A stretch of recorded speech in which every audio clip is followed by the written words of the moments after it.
Ninon a très gentiment insisté pour que je reste ici. Tu débarques ici sans prévenir, tu critiques mon travail, Charlotte. Mais si tu veux pas que je sois franche avec toi, dis-le-moi. Sois pas trop dur avec Nani, hein. Non, mais si elle devient trop invivable, j'appelle ton grand-père pour qu'il vienne la chercher.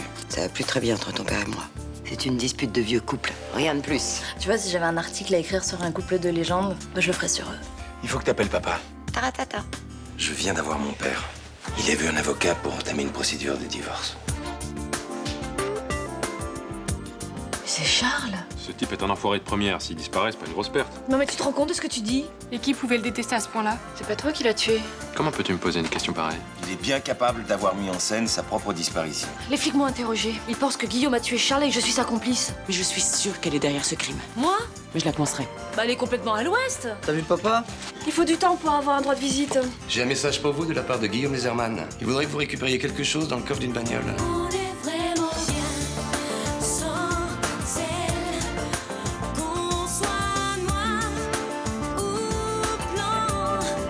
Et si on tend la main pour elle, la vie est plus belle. Tu ne devrais pas y aller. C'est dangereux. Guillaume m'a demandé d'aller chercher ses documents, je vais le faire, c'est tout.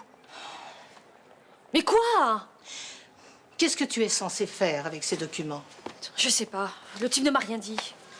Tu vas les remettre à la police. Je verrai ce que c'est et j'agirai en fonction. Même si ces documents prouvent la culpabilité de Guillaume. Guillaume est innocent. Eh ben alors s'il est innocent, pourquoi est-ce qu'il n'en a pas parlé aux flics? Mais parce qu'il n'a pas confiance en eux. Et puis il a raison. Je me pose des questions quand même. Non, attends, tu n'as pas le droit de douter, hein. Nathan, toi et moi, on est les seules personnes à le soutenir. Mais si tu t'aperçois qu'il te demande de détruire des preuves, qu'est-ce que tu fais? Je les détruirai. Tu deviendrais complice d'un criminel. Si ton mari s'était retrouvé en prison et que tu avais les moyens de le faire libérer, qu'est-ce que tu aurais fait? Mais ne mélange pas tout. Albert était un homme honnête. Guillaume aussi est honnête. Oh, ça permet-moi d'en douter. Oh, tu mérites mieux que de finir tes jours derrière des barreaux, ma belle. Même par amour. Nathan m'a dit que t'avais proposé à Luna de venir à la cérémonie d'incinération. Oui, Je peux savoir pourquoi? parce que c'est normal qu'elle soit là. Papa était sincèrement amoureux d'elle. Mais arrête ton numéro. Tu penses que c'est la complice de Leserman? Tu rêves de la foutre en tôle pour 20 ans? Papa aurait souhaité sa présence. C'est tout ce que je vois. J'espère que t'as pas l'intention de foutre la merde. Tu crois que j'invite Luna pour faire un scandale pendant la cérémonie? Tu me crois vraiment capable de faire ça? Non, excuse-moi. Il faut que je passe au pont funèbre en fin de matinée pour régler les derniers détails. Tu veux venir avec moi? Non, je me sens pas la force. Comme tu veux.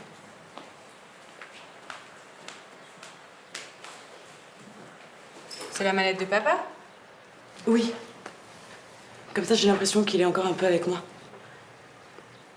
Tu voulais pas la garder pour toi? Non, non.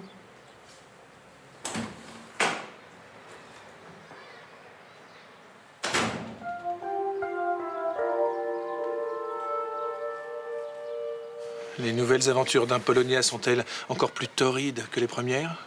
Ouais, pas sûr. Tu vas décevoir tous tes lecteurs. Il faut que ce soit encore plus fort, plus érotique, un torrent de passion charnelle. Bon, pour l'instant, je sèche. J'ai plus qu'un mois pour écrire ce foutu bouquin. T'as écrit le premier en quelques jours, tu vas pas coincer pour celui-là. Mais le premier, ça coulait tout seul. Et là, dès que je m'y mets, j'ai l'impression d'avoir du potage dans le cerveau. Tu veux qu'on réfléchisse ensemble? J'ai plein d'idées. Ton héroïne pourrait prendre le train de nuit pour Venise. Elle croise un inconnu dans le couloir. Oh, pardon, excusez-moi, pardon. Ils échangent un bref regard. Se reconnaissent-ils? Non. Ils se frôlent. Il la rejoint dans son compartiment. Et hop, hop, hop, ils font l'amour. Oh, t'es vraiment adorable, mais je crois que je vais me débrouiller toute seule. C'était pas une bonne idée? J'écris un roman, François. Il me faut un thème, des personnages forts, pas une suite de sketchs érotiques. Je comprends rien à ta littérature, c'est ça? Non, t'inquiète pas. Il me faut seulement un petit déclic, un fantasme, une idée qui me servira de point de départ. T'es sûr que ça va aller? On verra bien. Mais si tu continues à me distraire, je ne risque pas d'avancer. Allez, oust, laisse Apollonia créer. On m'attend. Chaleur.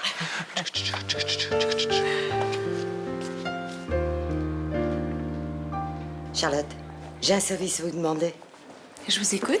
J'aimerais que vous disiez à Vincent d'arrêter de s'inquiéter pour moi. Vous êtes sérieuse? Oui? Mais il s'inquiète pas tant que ça.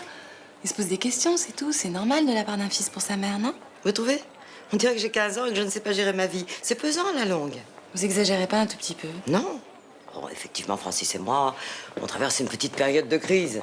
Mais après tant d'années de mariage, ça peut arriver à tout le monde. Bah oui, bien sûr. Et Vincent me couvre comme si on était au bord du divorce. On fait le point, c'est tout. Mais Solange, à partir du moment où on fait le point, c'est parce qu'il y a quelque chose qui va pas, non? Merci. Dites, monsieur Marcy, je peux vous poser une petite question? Ça dépend le genre de la question. Vous savez que le corbeau du Mistral est de retour? Vous connaissez le quartier et ses habitants comme votre poche. Alors vous savez qui c'est, non? La dernière fois que j'ai lu un de vos articles, vous racontiez à tout Marseille que ma petite fille, âgée de 15 ans, était enceinte.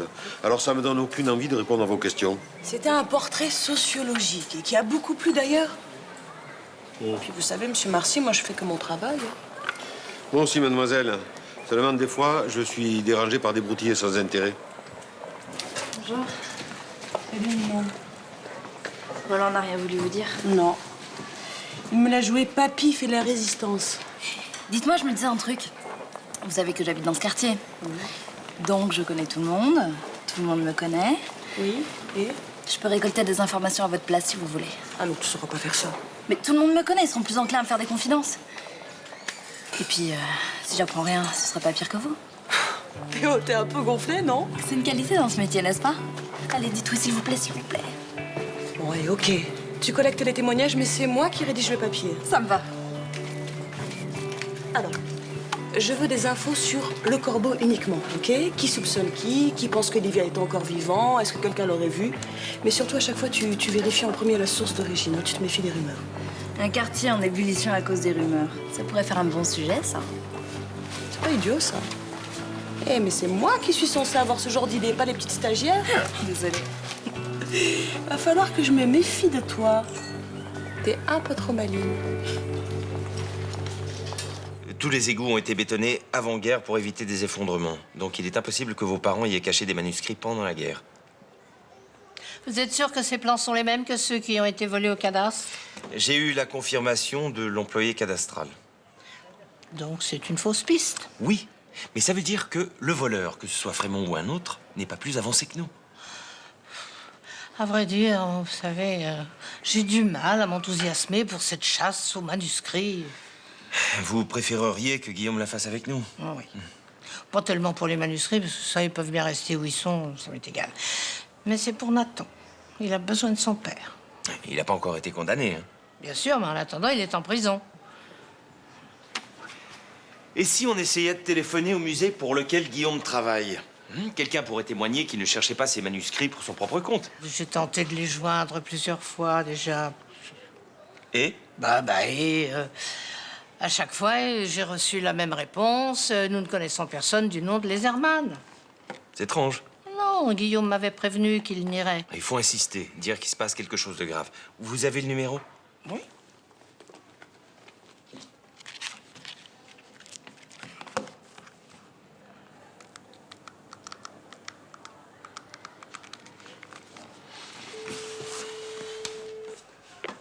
Musée d'histoire sacrée? Bonjour, Vincent Chaumette à l'appareil. Je vous appelle au sujet de quelqu'un qui travaille pour le musée. Guillaume Leserman. Je suis désolée, monsieur, mais personne de ce nom ne travaille chez nous. Écoutez, il est possible que monsieur Leserman soit en mission pour le musée et que vous ne soyez pas au courant. Il a de gros problèmes. Est-ce que vous auriez la gentillesse de vous renseigner pour voir si quelqu'un le connaît? Cette histoire de corbeau, ça me tourne boule. Moi aussi. Si c'est pas le docteur Livia, c'est qui? C'est pas trop. Je peux pas m'empêcher de penser que Rachel essaye de sauver son neveu. Ce Guillaume, hein. Je sais pas trop quoi en penser. Je t'avoue que moi non plus. Pour une fois que Luna est heureuse avec un homme, il faut qu'il soit en prison, accusé d'un meurtre. Ça risque de mal finir, tout ça. On devrait changer les idées. Si on sortait ce soir, on va dîner dehors, Tu vas me faire un petit tour en pointu, tous les deux en amoureux. T'as vraiment envie de sortir? Ça nous ferait du bien. Qu'on ne dînerait pas tranquillement ici, et puis on se couche tôt. Je suis crevé, moi. Oh, t'es pas drôle. Moi, j'ai pas envie de me coucher comme les poules. Ah, franchement, moi, ça me tente pas ce soir. Mais pourquoi pas ce soir? Ben, parce que, à cause de Rachel, je la sens pas en forme et je préfère garder un œil sur elle, voilà. Tu reposes une soirée en amoureux?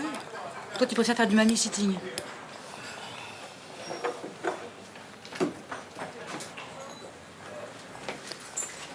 Ah, Myrtha, je vous cherchais. Vous êtes là encore pour parler de questions sur les Parisiens qui ont envahi Marseille? Non. Je voulais vous remercier de m'avoir répondu si franchement. Oh.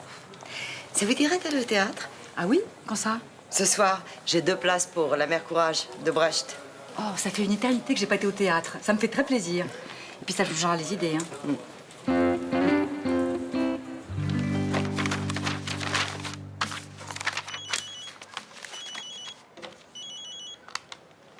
Allô? Monsieur Vincent Chaumette, Lui-même? Eva Cabestany, conservatrice au musée d'histoire sacrée. La standardiste m'a fait part de votre appel. Merci d'avoir rappelé. Donc, Monsieur Laserman travaille bien pour vous? Oui, mais sa mission est confidentielle. Très peu de personnes ici sont au courant. Que se passe-t-il exactement? Il a été arrêté. Pour quelle raison? Il faudrait que vous puissiez expliquer à la police qu'il est mandaté par votre musée. On le prend pour un vulgaire escroc. Il est soupçonné de meurtre. Allô? Oui, écoutez, la situation est extrêmement complexe. Nous ne pourrons pas témoigner en faveur de Monsieur Laserman. Je vous dis qu'il est soupçonné de meurtre. Vous n'avez pas le droit de le laisser tomber. Nous devons absolument éviter qu'une rumeur se propage. Si la presse apprenait que nous sommes à la recherche de ces manuscrits... Vos manuscrits sont plus précieux que la liberté d'un homme? Écoutez, je ne suis pas seule à décider, mais je vais voir ce que je peux faire. Je vous recontacterai. Non, c'est moi qui vous rappellerai.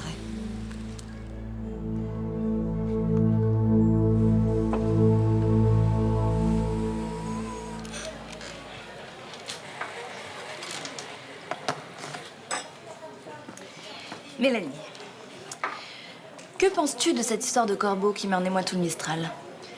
Mais tout le monde croit que c'est Rachel, le corbeau. Mais moi, j'y crois pas. Ah, et qu'est-ce que tu crois? Que Olivier est revenu. Il y a que lui qui peut écrire Le serpent veut se venger de celui qui l'a trahi. Mais t'es sûre de ça? C'est Nicolas qui a vu la lettre. Il a dit à Thomas, qu'il a dit à Roland, qui me l'a dit. Ah. Et personnellement, est-ce que tu as peur? T'en connais qui ont peur, qui parlent de quitter le Mistral? Non, parce qu'à part moi, tout le monde croit que c'est un imposteur qui a écrit la lettre. Et pour une fois, je suis pas dans le coup. Oh, Monsieur Marcy, je peux vous poser quelques questions? Je fais un stage pour la Dépêche marseillaise. Vas-y, je t'écoute. François Marcy, que pensez-vous de cette nouvelle intrusion du corbeau dans la vie mistralienne? Pour moi, le vrai corbeau est mort. Et je suis certain que nous avons affaire à un imitateur. Et qu'est-ce qui vous fait penser ça?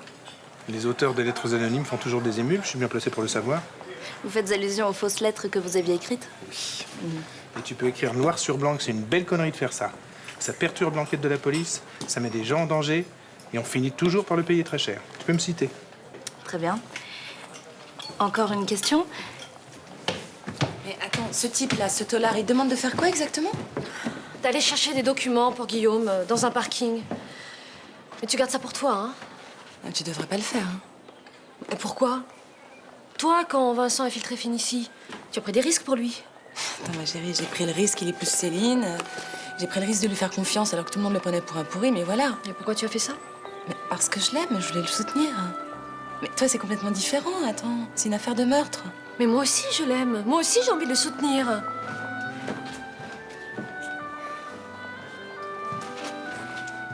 Écoute, il a débarqué de nulle part, Guillaume. Tu te méfies pas. C'est la première fois que je ressens ça. J'ai toujours envie d'être avec lui, contre lui. On est fait l'un pour l'autre. En même temps, j'ai peur. Écoute, si t'as le moindre doute, tu vas pas chercher ces documents, c'est tout. J'ai pas peur pour moi, Charlotte. J'ai peur d'apprendre des choses sur Guillaume. Des choses que je ne connais pas et qui pourraient faire exploser notre histoire. Écoute ton cœur, ma belle. Quoi qu'il arrive, c'est lui qui a raison. Depuis qu'elle a commencé, elle n'a pas écrit une ligne. Mais c'est l'angoisse de la page blanche, c'est classique, ça. Il faut lui donner un coup de main. Elle doit rendre son manuscrit le mois prochain. Mais qu'est-ce que tu veux qu'on fasse? Moi, rien. J'ai essayé de lui souffler 2-3 anecdotes, elle m'a envoyé bouler. Par contre, toi... Moi?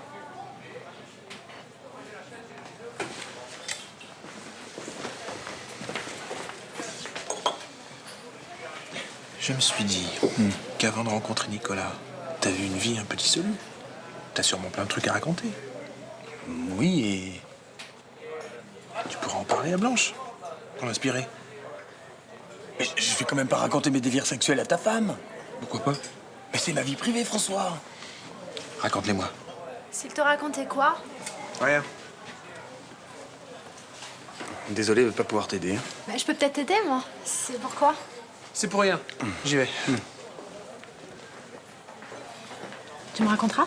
Évidemment.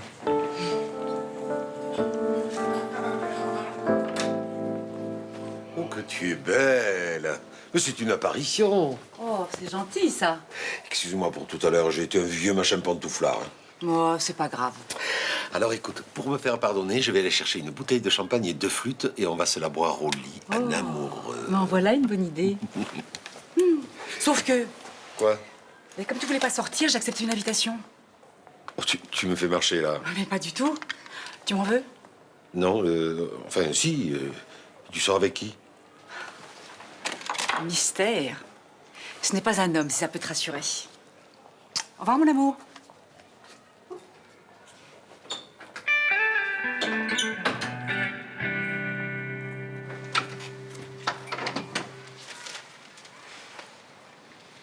Ça va?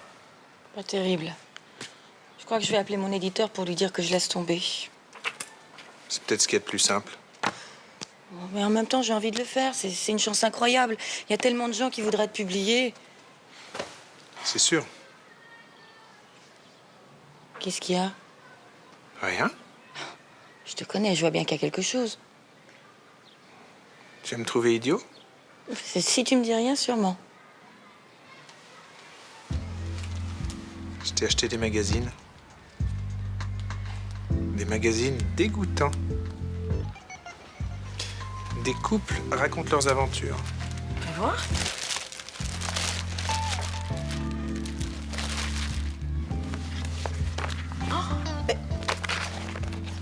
C'est carrément porno. Je savais que tu trouverais ça idiot. T'as acheté ça où? Je suis allé dans un quartier où personne me connaît. J'avais l'impression d'avoir 14 ans, comme quand j'ai acheté mon premier magazine porno. Oh, t'es vraiment adorable. Ça va t'aider? Bon, je sais pas, moi c'est plutôt l'érotisme, là. Carrément un peu trop chaud pour Apollonia. Ça te choque que j'ai fait ça? J'ai bientôt 2 fois 20 ans, mon amour. Il m'en faut un peu plus pour être choquée. Personne n'a eu le temps de faire les courses, je suppose. Tu veux qu'on aille dîner dehors? On pourrait faire pizza télé? Ça va? Je me fais du souci pour Luna. Je l'aime bien, cette fille. Je la connais depuis toujours. C'est elle que t'as sorti de la dope? Ouais. Elle a suffisamment bavé comme ça, faudrait que ça s'arrête. C'est mal barré, hein. Son laserman, il est dans la merde jusqu'au cou. Je sais. Tout l'accuse, non? Ouais. Sauf rebondissement de dernière minute. Castelli.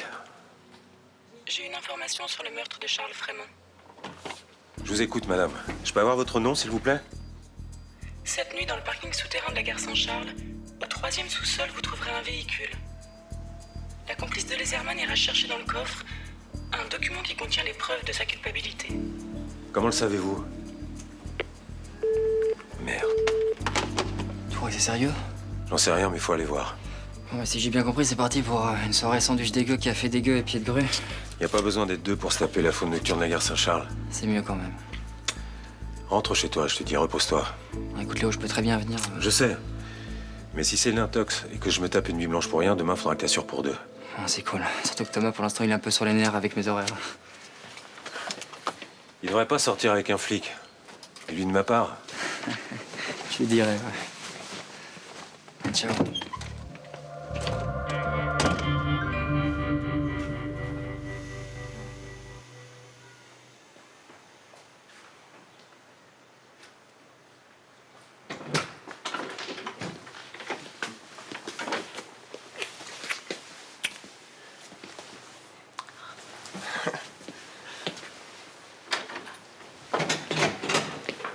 sont trop mignons. Je sais pas ce qu'ils ont regardé comme programme, mais ça n'a pas l'air top, hein. Non, regarde. Je le crois pas, c'est pas vrai. Ça va, ma chérie, c'était bien le ciné? Ben, moins bien que votre petite soirée, apparemment. Ah, ça, non. Ah non, non, tu te trompes. C'est pas à moi, c'est à ton père. Et il va t'expliquer. Je crois qu'il vaut mieux pas, ça va, On a mangé une pizza, on a regardé Autant d'emporte le vent à la télé. Oui, bien sûr. Maman, t'es pathétique. Si tu mens, essaye au moins de trouver un truc crédible. Je vous jure que c'est vrai. Bon, bah... bonsoir. Bon, on a l'air malin.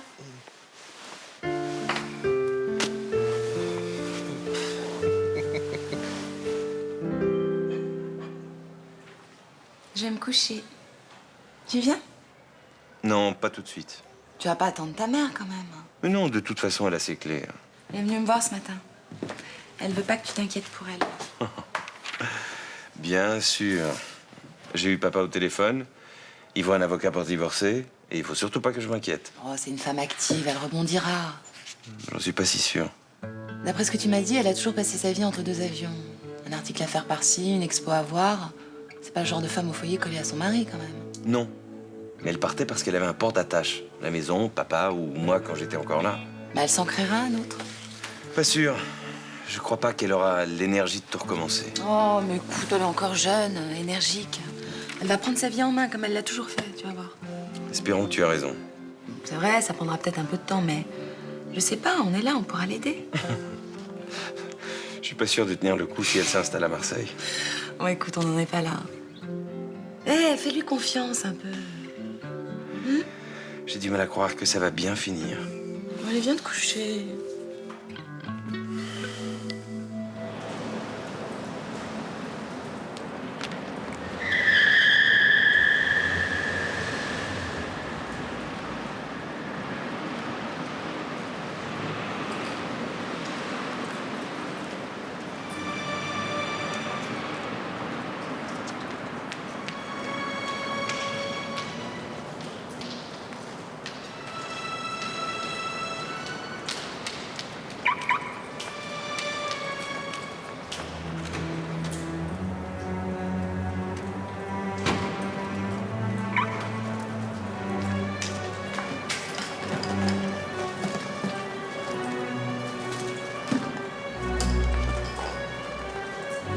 Luna, j'aurais préféré tomber sur n'importe qui plutôt que sur toi.